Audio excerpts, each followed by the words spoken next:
And let's start on a positive note here, a do. Your first options trading do is to only trade stocks on a short list that you have.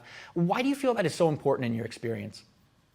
I think it's very important not to speculate and trade penny stocks and things of that nature, because for every Palantir, which previously people were purchasing it at around $8 and now it's trading at around 140, for every one of those, there's a ton of those $8 stocks that end up going to $2 and or potentially even going to zero.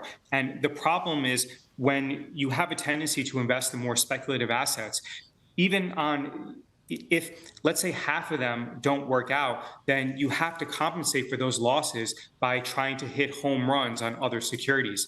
Plus, there's also when you focus on the largest cap companies. So let's say the biggest companies in the world like Nvidia, Microsoft, Amazon, Meta, etc. Those companies, even though they are a little bit more volatile because they're in tech, you also don't have to spend a lot of time educating yourself and trying to find all of the latest and greatest information and the potential mispricings.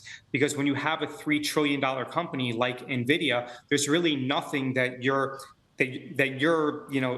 education or that your research is going to indicate that hasn't already been priced into the price of the stock. So I think that by focusing on the largest companies that have the deepest markets, therefore the bid-ask spread differential is relatively small, so there's the least amount of slippage. You also have the time advantage of not having to know the ins and outs of every single company that you invest in.